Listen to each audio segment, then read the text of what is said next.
मेरी मुझे अपनी सुना, जो सोचा है वो कर दिखा। हो रही है रोशन सुबह, हो रही है मरियम की सुबह। अस्सलाम वालेकुम, गुड मॉर्निंग पाकिस्तान। मैं आपकी मेज़बान Maryam Farooq from the Maryam show powered by Kishmish. आज की हमारी बहुत ही खूबसूरत गेस्ट हैं जिनका नाम है डॉक्टर रबिया गौस। अस्सलाम वालेकुम मिस, कैसी हैं आप? वालेकुम अस्सलाम। अच्छा मिस, सबसे पहले तो आप बताएं कि आप किस चीज़ की डॉक्टर हैं, ताकि हमारी तमाम ख़वातीन को पता लगे और हम इस चीज़ पे उनको बेहतर गाइड कर सकते हैं। बेसिकली जो मेरी स्पेशलाइजेशन है वो फील्ड है गायनेकोलॉजी एंड ऑब्स्टेट्रिक्स के प्रेगनेंसी रिलेटेड प्रॉब्लम्स। इसके अलावा पेशेंट के जो फीमेल्स के जो भी इश्यूज होते हैं उनको सबको हम लोग डील करते हैं। अच्छा, तो आजकल जिस तरह आपको वो क्या कहते हैं PCOS का बड़ा क्या होता है इसका पूरा पॉलीसिस्टिक ओवेरियन सिंड्रोम। एक अच्छा गायनेकोलॉजिस्ट मिलना और उससे अपने बारे में अपनी मतलब कि पर्सनल हाइजीन से लेके हर चीज़ उनके साथ आप शेयर करते हैं, वो आपको गाइड करते हैं। हर चीज़ में हमें इनसे मतलब कि बड़ी नॉलेज मिल सकती है और हम अपना बेहतर ख्याल कैसे रखते हैं। अच्छा जी, तो ये PCOS है क्या चीज़? सबसे पहले तो आप ये बताएं। बेसिकली होता ये है कि जो फीमेल्स में एवरी मंथ ओवेरियन एक साइकिल होता है जिसे मेंस्ट्रुअल साइकिल कहते हैं, ठीक है, जिसके अंदर एवरी मंथ एक एग जो है और एक फॉलिकल रप्चर होता है और एक एग प्रोड्यूस होता है। लेकिन ऐसे पेशेंट्स के अंदर नॉर्मली एक जो साइकिल इस तरीके से नहीं होता, उनमें एग रप्चर नहीं कर पाता, फॉलिकल मैच्योर नहीं कर पाता, जिसकी वजह से मल्टीपल फॉलिकल्स जो हैं वो उनकी ओवरीज में रहते हैं और वो मल्टीपल फॉलिकल्स जो हैं वो एक सिस्ट की फॉर्म में उनकी ओवरीज में मौजूद रहते हैं, ठीक है। इसलिए हम इसको पॉलीसिस्टिक ओवरीज कहते हैं। और इस डिजीज़ के रिजल्ट में पेशेंट को क्या सिम्टम्स आते हैं, उसके अंदर सबसे पहले ये कि पेशेंट का वेट गेन के सिम्टम्स आते हैं, क्योंकि अभी आजकल मतलब हमारे जिस तरह की डाइटरी हैबिट्स हैं, लाइफस्टाइल हमारा सीडेंट्रिक लाइफस्टाइल है, उसमें बहुत सी फीमेल्स में वेट गेन के इश्यूज मतलब पेशेंट्स आते हैं हमारे पास क्लिनिक्स में, they used to tell us कि हम लोग उस तरीके से खाते नहीं हैं लेकिन हमारा वेट गेन बहुत ज़्यादा हो रहा है, कि इस डिजीज़ में पेशेंट का वेट गेन बहुत ज़्यादा होना शुरू हो जाता है। ये जो वो लोग होते हैं ना जो कहते हैं कि हम पानी भी पी लें तो वो भी हमें लग रहा है, तो ये सारी उन खवातीन के लिए। तो आपने अपना टेस्ट कराना है। अभी हम डॉक्टर रबिया से पूछेंगे कि हमें क्या क्या टेस्ट करने चाहिए, क्या इसकी प्रिकॉशंस हैं और क्या किन चीज़ों से हमें पता लगता है कि एक्चुअली क्या ये डिज़ीज़ हमें है भी या नहीं, या हम इसको किस तरह अवॉइड कर सकते हैं। एक बात मैंने आपसे और भी पूछनी है, एक तो वेट गेन का बड़ा मसला होता है इसमें, दूसरा कंसीविंग में भी प्रॉब्लम होता है जहाँ तक मैंने सुना। तो ये तो बेचारी खवातीन के लिए बहुत बड़ी प्रॉब्लम हो जाती है आजकल ना। तो अब इस पे आप प्लीज़ हमें ज़रा डिटेल से बताएं कि हम क्या क्या चीज़ें कर सकते हैं, अपने आप को कैसे मेंटेन कर सकते हैं, और क्या अगर हमें ये डिज़ीज़ है तो उसके हमें क्या टेस्ट कराने चाहिए और कितनी जल्दी हमें डॉक्टर के पास जाना चाहिए। अच्छा, इसके अंदर एक जो इसके डायग्नोस्टिक क्राइटेरिया है वो फर्दर 3 क्राइटेरिया है, जो अगर फुलफिल होते हैं, उस 3 में से अगर 2 कैरेक्टर्स भी फुलफिल होते हैं तो हम इसको PCOS लेबल करते हैं।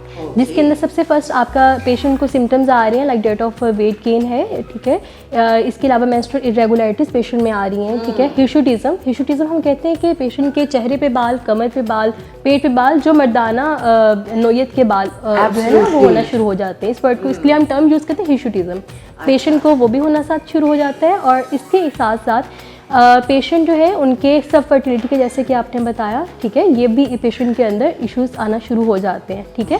अब अल्ट्रासाउंड पे सिर्फ ये आ जाना कि सिस्ट है ओवरीज में तो it's not just sufficient to label के भी ये PCOS है। अक्सर पेशेंट्स हमारे पास जो क्लिनिक्स में आते हैं वो आके यही बताते हैं कि वो आके हमारे पास स्कैन हमारे सामने रखते हैं, स्कैन रिपोर्ट के इसमें पॉलीसिस्टिक ओवरीज आ गई हैं तो हमें डिजीज़ है। तो it's not like this, only sonographic studies are not sufficient कि हम इसको लेबल करते हैं कि ये एक पेशेंट PCOS का है। इसके साथ साथ आपको सिम्टम्स भी जो हमें, जैसे कि हमने वेट गेन की बात की या हमने मेंस्ट्रुअल इरेगुलरिटीज़ की बात की या फिर हमने इसके साथ साथ मेल कैरेक्टर के जो भी हेयर ग्रोथ है उसकी बात की, बिल्कुल ये सब कुछ भी उसके साथ होना बहुत ज़रूरी है। अच्छा, ठीक है, तो ये एक बेसिक क्राइटेरिया है कि जब फुलफिल होगा तो हम उसको पॉलीसिस्टिक ओवेरियन सिंड्रोम कहते हैं, ठीक है। और बेसिकली जो इसका, जैसे कि मैंने पहले भी जिक्र किया, that is in fact hormonal imbalance, ठीक है। आपकी बॉडी के अंदर एक गदूद है पिट्यूटरी के नाम पे जिससे हार्मोन्स प्रोड्यूस हो रहे होते हैं और आपकी ओवरीज पे वो एक्ट कर रहे हैं। जब वो हार्मोनल इम्बैलेंस आपकी बॉडी में हो जाता है उसकी वजह से ये सब प्रॉब्लम्स आगे आना शुरू हो जाती हैं। इसके अलावा इसकी फर्दर अगर हम इटियोलॉजी में जाएँ, फर्दर कॉजेज़ में जाएँ, तो जिस तरह के चिकन जो है उसको स्टीरॉइड्स का लगाया जाता है, और this is the one of the major cause in आजकल के दौर में जो यंग लेडीज़, मतलब हमारे पास फीमेल आती 13, 14 और 15 ईयर्स ऑफ एज, क्योंकि फास्ट फूड बहुत कॉमन हो चुका है। डेफिनेटली फास्ट फूड भी जाहिर सी बात है, और इसके अलावा चिकन का यूज़ बहुत ज़्यादा हो चुका है, और इसके अलावा मिल्क का भी, क्योंकि जाहिर है जिनको स्टीरॉइड लगाया जाता है और वहीं से मिल्क की प्रोडक्शन है। हमारी कंट्री में इस वक्त 68% इंसिडेंस है, मतलब, और ये बहुत ज़्यादा मतलब कॉमन है। और सब फर्टिलिटी पे आपने एक पॉइंट रेस किया था इसके बारे में, तो डेफिनेटली जब एक मंथली साइकिल में पेशेंट का ओव्यूलेट ही नहीं कर रही कि उसका जो है वो फोलिकल रप्चर नहीं कर रहा, एग नहीं एक प्रोड्यूस हो रहा, तो डेफिनेटली वो कंसीव भी नहीं कर पाती। और ये भी रीजंस होते हैं कि जबकि आपकी मेंस्ट्रुअल साइकिल रेगुलरली ना चल रही हो तो तब भी खवातीन वेट गेन कर रही होती हैं। बिल्कुल, ये भी होता है। मेंस्ट्रुअल इरेगुलरिटी साथ वेट गेन, और साथ ही पेशेंट को फिर ये डिजीज ही डेफिनेटली। तो ये जैसे कि हमारी ये खूबसूरत सी डॉक्टर आपको बता रही हैं, इनकी बात आपने सुनी है। देखें कि अगर आपको ऐसी कोई भी चीज़ें हो रही हैं तो उसके लिए आपको अपना हार्मोन्स का टेस्ट कराना चाहिए। और सेकेंडली यही बात कि हम इसको कैसे अवॉइड कर सकते हैं, लाइफस्टाइल मॉडिफिकेशन सबसे बड़ी चीज़ है कि शायद हम इसको बहुत लीनियंट ले जाते हैं कि भी लाइफस्टाइल से एक डिजीज़ कैसे हम जो है ना वो कर रहे हैं, हर चीज़ लाइफस्टाइल से। वही बात है, हम चीज़ों को बेसिक्स के ऊपर अगर हम रख के बात करें कि जो चीज़ का प्रॉब्लम जिस जगह पे आ रही है हम उसी को ठीक करें। अगर चिकन खाने से ये सारी प्रॉब्लम्स आ रही हैं तो अवॉइड चिकन, मिल्क प्रोडक्ट्स से अगर आ रही हैं तो हम उस पॉइंट पे उसको भी अवॉइड करना चाहिए। एटलीस्ट आधा घंटा 40 मिनट अपनी ज़ात के लिए निकालें, वॉक करें, एक्सरसाइज करें, जिम जाएं, जो आपका सूट करता है, जो आप जिसमें आपको मज़ा आता है आप वो चीज़ करें। अच्छा, दूसरी बात आप ये भी बता रही थी कि जिस तरह जब ये चीज़ें होती हैं तो ख़वातीन का कॉन्फिडेंस लेवल भी बहुत ज़्यादा लो होना शुरू हो जाता है, क्योंकि देखिए जब बाल उग रहे होते हैं और या कोई इस टाइप की चीज़, उसकी वजह से उनका कॉन्फिडेंस लो होता है, तो उसकी वजह से उसके ऊपर भी उनका बहुत ज़्यादा इम्पैक्ट आता है। हार्मोनली तो आपकी चीज़ें गड़बड़ चल रही है, जो फिजिकल एक चीज़ आपकी साइकिल चलनी चाहिए, अगर उसमें डिस्टर्बेंस पैदा हो रही है तो इर्द गिर्द हर चीज़ की डिस्टर्बेंस पैदा होती है। और हम ख़वातीन के लिए तो ये बहुत इंपॉर्टेंट चीज़ है कि हम अपना ख्याल कैसे रखें। अच्छा, तो जब ये क्राइटेरियाज अगर यूँ होते तो उसके लिए क्या कोई मेडिकेशन होती है या क्या करना चाहिए हमें? सबसे पहले वही बात कि इसकी प्रिवेंशन की भी अगर मैं बात करूं या फिर इसकी मैनेजमेंट की मैं बात करूं तो सबसे पहले हमारी लाइफस्टाइल मॉडिफिकेशन आती है, जिसके अंदर वेट रिडक्शन सबसे पहले, और वेट रिडक्शन में exercise definitely you have to deal with exercise as well as you have to must have a strict diet plan, okay, a balance diet plan, okay, जिसमें आपकी कार्बोहाइड्रेट, आपकी fat, आपकी protein एक proper quantity में हर चीज़ जो है ना वो हो, इसके बॉडी को मिल रही हो, बिल्कुल आपकी एक बैलेंस डाइट हो। अब एक्सरसाइज में भी साइकिलिंग को एक रिसर्च है इस पर कि एक साइकिलिंग जो है वो आपकी इंसुलिन बॉडी में इंसुलिन रेजिस्टेंस को काफ़ी कम करती है, जिसकी वजह से ये डिजीज़ काफ़ी हद तक कम होती है। तो ये भी एक पॉइंट है कि अगर आप एक्सरसाइज कर रहे हैं तो स्पेशली उसमें प्रेफरेबली साइकिलिंग को प्रेफर करें इस बारे में। तो हम सबको कोशिश करनी चाहिए साइकिलिंग शुरू करते हैं हम। I think it's a great idea. वैसे मुझे भी साइकिलिंग करनी चाहिए, मुझे शौक भी बड़ा है, लेकिन मैं डरती, ऑल्दो यहाँ पे क्लब्स है, लाइक वुमेंस क्लब है जो साइकिलिंग वगैरह होती है, लेकिन मुझे डर लगता है कई बार कि रोड पे जा रहे हैं कि वो कि कोई गाड़ी ना मार दे। हाँ, लेकिन ये कि साइकिलिंग करने से बड़ा फ़र्क पड़ता है। उससे ये है कि आपका एब्डोमेन भी टोन्ड रहता है। उसके अलावा देखिए आपकी साइकिल की कितनी छोटी छोटी चीज़ें हैं जो आपकी हेल्थ के साथ लिंक्ड होती हैं। ओके, मैं मज़ीद इसमें एक बात ऐड करना चाहती हूँ कि अक्सर पेशेंट्स को रिकमेंड की जाती है ग्लूकोफेज टैबलेट, ठीक है, और पेशेंट्स ये कहते हैं ग्लूकोफेज टैबलेट तो एक शुगर के मरीज़ों के लिए गोली है, ये तो हम कैसे इसको यूज़ कर सकते हैं।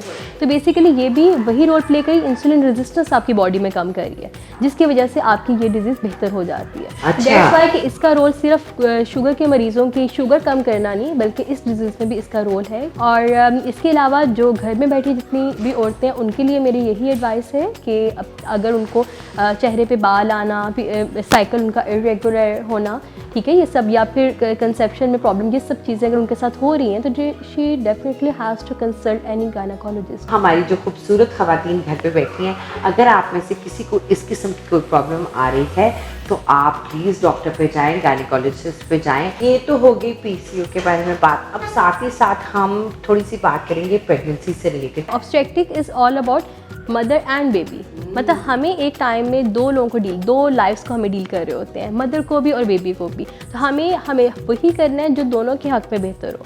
हमें हर ड्रग, कोई मेडिसिन दे रहे हैं, किसी का कोई पेशेंट पे इफेक्ट नहीं, किसी का साइड इफेक्ट बेबी पे ना आ रहा हो, तो हमें हर चीज़ को बहुत बैलेंस लेके चलना होता है। और मैनेजमेंट, हमारा प्लान, पेशेंट को कब डिलीवर करने, सब चीज़ें हमारी उसके अकॉर्डिंग होती हैं कि क्या चीज़ मदर के लिए सेफ़ और क्या चीज़ बेबी के लिए सेफ़ है, और हमें उन दोनों को चीज़ों को साथ लेके चलना है। इसलिए ये फील्ड इतनी इंपॉर्टेंट है कि हम ऑब्स्टेटिक एक प्रॉपर एक फील्ड है कि जिसके अंदर हम इस बारे में बात करते हैं कि पेशेंट्स को कैसे हमें डील करना है और कैसे एक प्रेगनेंसी को 9 मंथ्स कंप्लीट लेके चलने हैं और कैसे किसी कॉम्प्लिकेशन से अवॉइड करने हैं। हमारे यहाँ इवन वो भी लोग हैं जो इस बारे में बात करते हैं कि हमारे पिछले ज़मानों में तो कोई शायद कोई भी डॉक्टर्स का कोई ट्रेंड नहीं था, लोग चेकअप नहीं करवाते, 9 मंथ्स गुजर जाते थे और बेबी भी डिलीवर होता था। हाँ, लेकिन वो तब था ना डॉक्टर साहब। हाँ, लेकिन उस अब है बिल्कुल, लेकिन उस वक्त कितनी कॉम्प्लिकेशंस भी आती थी। बहुत से आपने सुना होगा डिलीवरी के बाद ब्लीडिंग हुई, कंट्रोल नहीं हुई और पेशेंट की डेथ हो गई, बेबी की डेथ हो गई डिलीवरी के बाद। मतलब ऐसा कुछ हम इतना कुछ सुनते हैं। हाँ, कि बेबी जैसा टर्न कर जाता है स्टमक में या वो ब्रीच कर जाता है या कुछ इस किस्म की चीजें। ये सब कुछ मतलब इन्हीं कॉम्प्लिकेशंस को अवॉइड करने के लिए 9 मंथ्स में एंटीनेटल चेकअप्स रखे गए हैं,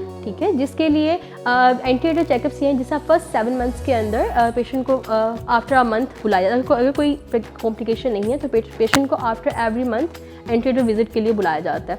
और उसके बाद पेशेंट को 8 मंथ में पेशेंट को 15 दिन बाद और 9th मंथ में आफ्टर अगर कॉम्प्लिकेशन नहीं तो आफ्टर अ वीक या सो इस तरीके से बुलाया जाता है एंटीनेटल विजिट्स के लिए। और इन एंटीनेटल विजिट्स का मकसद ही बेसिकली ये है कॉम्प्लिकेशंस को कम किया जाए ताकि प्रेगनेंसी सेफ जाए, मदर सेफ हो, बेबी सेफ हो और एक हेल्दी बेबी जो है ना वो डिलीवर हो। तो ये डॉक्टर पे बड़ी जिम्मेदारी होती है, देखें, आपकी भी और आपकी बेबी की भी। प्रेगनेंसी रिलेटेड अगर हम बात करें तो उसके अंदर कॉम्प्लिकेशंस आती हैं। शुगर, ब्लड प्रेशर, ये एक मोस्ट कॉमन कॉम्प्लिकेशंस में से एक है जो कि बहुत सी फीमेल्स के अंदर, इवन हमारे कंट्री में, इवन दूसरे कंट्रीज में भी पाई जाती हैं। ब्लड प्रेशर ज़्यादा होने की एक मैं कॉम्प्लिकेशन की जिक्र करूँ तो डेट्स नोन एज एक्लेम्शिया, हमारी ज़बान में उसे एक्लेम्शिया कहते हैं, जिसमें ब्लड प्रेशर ज़्यादा होने की वजह से पेशेंट के ऑर्गन्स पे इफेक्ट होता है और उसको झटके लगते हैं और इवन ये डिजीज़, इस कंडीशन में पेशेंट डेथ तक पेशेंट की हो सकती है। सो दिस मच इम्पॉर्टेंट कि बीपी कंट्रोल कितना ही इंपॉर्टेंट है ड्यूरिंग प्रेगनेंसी और इसके क्या इफेक्ट्स हो सकते हैं। इवन बेबी जो है उसकी डेथ हो सकती है, इंट्रायूट्राइन डेथ जिसे हम कहते हैं वो हो सकती है।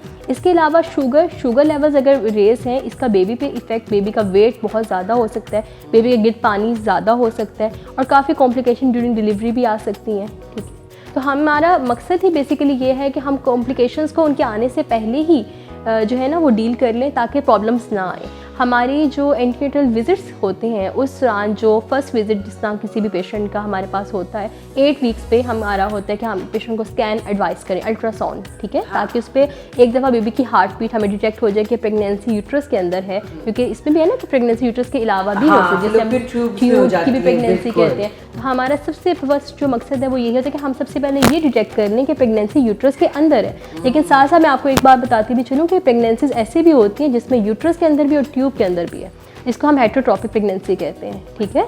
तो इसमें डेट्स वाई स्कैन की इंपॉर्टेंस इस लेवल पे इतनी ज़्यादा है, ठीक है। 6 to 8 वीक्स पे ऑलमोस्ट हम ये स्कैन एडवाइस पेशेंट को करते हैं कि बेबी की हार्ट बीट डिटेक्ट करने के लिए और सेकेंडली हमें पता चले कि यूट्रस में प्रेगनेंसी है या कहीं और है, इस बारे में हम अल्ट्रासाउंड करवाएं।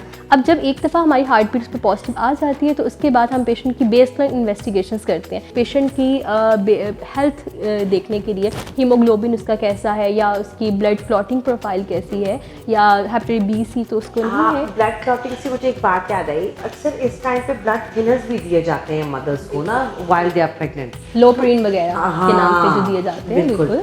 तो शुड वुमेन बी वरीड या वो खा सकती हैं वो दवाइयाँ? बिल्कुल, मेडिसिन अगर देखें जिस तरह ब्लड प्रेशर के पेशेंट्स के अंदर हम ये मेडिसिन स्पेशली रिकमेंड करते हैं हाई रिस्क कॉम्प्लिकेशन या फिर हाई रिस्क प्रेगनेंसीज में, उसमें ये होता है कि ये ब्लड फ्लो बेहतर करता है प्लेसेंटा जो बच्चे के को ब्लड सप्लाई जिससे हो रहा होता है उससे ब्लड फ्लो को ये इतना बेहतर कर देता है कि बेबी कंप्रोमाइज़ नहीं हो रहा होता। तो वो टैबलेट फिर FCA बेबी की हार्ट बीट जैसे ही पॉजिटिव आती है तब से शुरू करवा दी जाती है और 34 वीक्स तक कर दी जाती है। इसके बाद हम लोग एक स्कैन अल्ट्रासाउंड जो है वो एडवाइस करते हैं 11 से 13 वीक्स के दौरान, जिसको हम कहते हैं नक्कल ट्रांसलूसेंसी के लिए अल्ट्रासाउंड करवाया जाता है। इसके बाद एक स्कैन है जिसका 18 से 20 वीक्स के दौरान करवाया जाता है, वो होता है हमारे अनॉमली स्कैन। ठीक है, अनॉमली स्कैन ये देखने के लिए कि बेबी को कोई मैलफॉर्मेशन तो नहीं है, मतलब बेबी की साफ बिल्कुल ठीक है, कोई दिल का मसला या कोई दिमाग को सर बड़ा या कुछ ऐसा प्रॉब्लम तो नहीं है। क्योंकि अगर इस लेवल पे हमें कुछ ऐसा मिलता है कि बेबी के साथ ऐसी कॉम्प्लिकेशन है तो हम उस प्रेगनेंसी को टर्मिनेट कर सकते हैं उस लेवल पे, ना कि हम ये कि 40 वीक्स तक पेशेंट को लेके जाएं। पेशेंट को 9 मंथ्स वो एक ऐसे बेबी के साथ प्रेगनेंसी लेके चल रही है कि जो बेबी का कोई सर्वाइवल ही नहीं, और उसके बाद जो चौथे माह से लेके 9 माह तक, मतलब ऑलमोस्ट 6 मंथ पेशेंट को आयरन और कैल्शियम हम रिकमेंड करते हैं। वो इसीलिए ताकि पेशेंट के, क्योंकि आयरन लेवल्स भी बॉडी में कम होते हैं और कैल्शियम लेवल भी, इनको पूरा करने के लिए हम लोग पेशेंट को टैबलेट फॉर्म में सप्लीमेंट्स में ये दिए जाते हैं आयरन और कैल्शियम। लेकिन इसका ये मतलब नहीं है कि आप लोग आयरन और कैल्शियम दबा के खा रहे हो, क्योंकि उस पर भी कॉम्प्लिकेशंस हो जाए। तो जितना आपको आपकी गायनेकोलॉजिस्ट रिकमेंड करती है आपको सिर्फ उतनी ही डोजेज लेनी है। ये नहीं कि जो फलाना ये कह रहा था तो मैंने ये खा लिया, फलाना वो कह रहा था।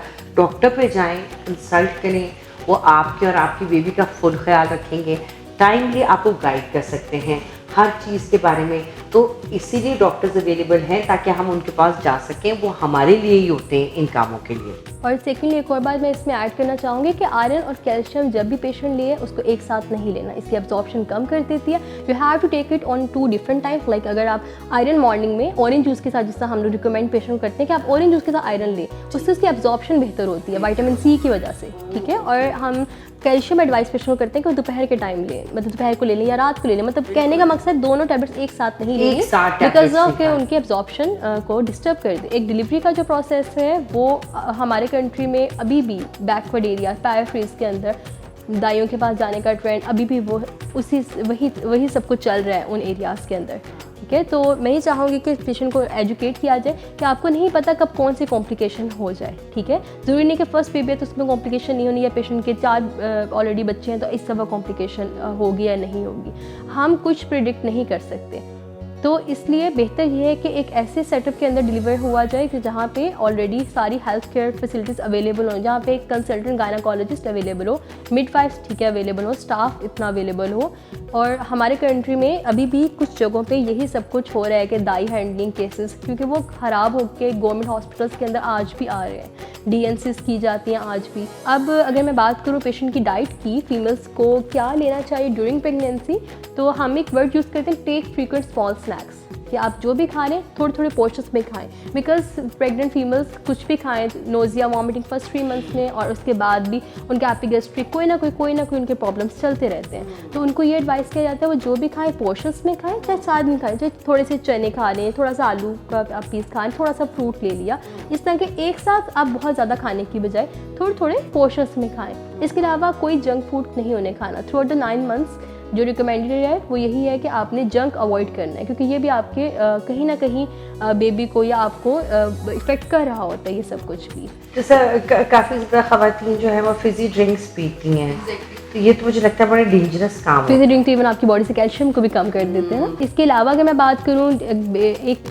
जब डिलीवर होती है तो हमारे यहाँ एक मतलब लोगों को एक इंटर प्रेगनेंसी इंटरवल के बारे में नहीं ज़्यादा एजुकेट नहीं होते कि कितना गैप रखना चाहिए ताकि मदर के अंदर जो इतनी भी उसकी डेफिशिएंसीज हैं, सारे के सारे विटामिन मिनरल या जितनी भी उसकी बॉडी एक पूरे 9 मंथ में सफ़र कर चुकी है, उसकी बॉडी में जितनी डेफिशिएंसीज आ चुकी हैं, अब वो उनको कुछ ओवरकम करने के कुछ टाइम पीरियड चाहिए होता है। मतलब ये कुछ रातों रात नहीं होता। ठीक है, लाइक इसमें कुछ टाइम पीरियड चाहिए। हम लोग जिस तरह रिकमेंड करते हैं कि 2 इयर्स मिनिमम पेशेंट को देने चाहिए कि वो अपना नेक्स्ट कंसेप्शन की तरफ जाए, जो कि एक प्लान डेफिनेटली होना चाहिए। ब्रेस्ट फीड जो खवातीन कर रही होती है वो काफ़ी हद तक सेफ होती है ना? हाँ, 11 मंथ्स के बाद ही होती है प्रेगनेंसी, उससे पहले लेकिन उससे पहले भी हो जाती है। ब्रेस्ट फीडिंग के अंदर भी मतलब उसमें भी चांसेस होते हैं, फ्यूज % चांसेस है बट स्टिल हैं कंसेप्शन के। ठीक है, क्योंकि उसके अंदर भी पेशेंट को अक्सर को पीरियड्स नहीं आ रहे होते या इसलिए सब कुछ हो रहा होता है, लेकिन स्टिल चांसेस होते हैं। ये थी जी आज की बड़ी ज़बरदस्त डिस्कशन। ये आप सब ख़वातीन के लिए बहुत ज़रूरी है। People who are planning to have babies या जिनकी भी PCOS में कुछ आपको लग रहा है कि गड़बड़ चल रही है, आप लोग टेस्ट कराएं, गायनेकोलॉजिस्ट पे जाएं। तो डॉक्टर रबिया, आप मुझे बताएं, आपका तो बड़ा बिजी लाइफस्टाइल होता है, हर वक्त मास्क पहनने होते हैं, बड़े पेशेंट्स को मिलना होता है, तो एक ऐसी चीज़ है कि आपका स्किन भी फ्लॉलेस होना चाहिए, ये क्योंकि हर वक्त लोग आपको देख रहे होते हैं। तो आप अपना ख्याल कैसे रखती हैं? इसमें एक तो यही है कि हम लोग अपने मास्क बार बार चेंज करते हैं, कि definite they are source of infection for us, for our skin. इसके अलावा लाइक मैं तो जो यूज़ करती हूँ शायद सिर्फ बेसन ही है, जो कि मैं ओनली चीज़ जो कि शायद मेरी नानी ने या मेरी मामा ने यूज़ की, तो मैं सिर्फ वही चीज़ एक यूज़ करती हूँ कि एज अ क्लींसर मैं उसको यूज़ करती हूँ, कि सोप की जगह अपने फेस पे उसको कुछ देर के लिए स्क्रब कर लिया और धो लिया। तो आई थिंक सो कि this was the only thing जो मैं यूज़ करती हूँ। अच्छा, ये तो ये बेसन यूज़ करती है, लेकिन हम इनको बेसन से भी एक पावरफुल चीज़ देने लगे हैं जिसका एक्चुअली में बहुत ज़्यादा फ़ायदा होगा इनके स्किन को। आपने सिर्फ 2 दिन बेसन इस्तेमाल नहीं करना। आप बेसन किस चीज़ के साथ इस्तेमाल करती है? पानी के साथ? पानी के हाँ, साथ। ठीक है। तो आपने ये भी चीज़ बस पानी के साथ इस्तेमाल करिए, ठीक है? जो आप उससे करती हैं वो आपने इससे करना है। सुबह शाम आपने ये लगाना है और 2 दिन के बाद आपने मुझे बताना है कि आपका स्किन कैसा होगा, ठीक है? ये बेसन से 10 टाइम्स मोर, मतलब 10 क्या, आप 50 टाइम्स कह सकते हैं, ज़्यादा प्रोडक्टिव चीज़ है। इसमें मैंने ऐसी चीज़ें डाली होती हैं जैसा कि आप बात कर रही थी कि नींबू के छिलके और माल्टो का हस्क का पाउडर हो गया, वो सब कुछ इस पैक में मौजूद है। आपने लगाना है, आप बेसन भूल जाएंगे, ये मैं आपको बता दूँ, ठीक है ना? अच्छा जी, तो ये आपने सुबह शाम पेस्ट बना के अपने फेस और नेक पे लगा लेना, और उसके बाद आप जैसे मर्जी उसको धोना चाहें, वीक में एक दफ़ा आप उसको एज अ क्लेंजिंग स्क्रब भी यूज़ कर सकते हैं। ये मैंने आपको दिया एक्वा टोनर, ठीक है? इसमें डिफरेंट फ्लोरल वाटर्स होते हैं।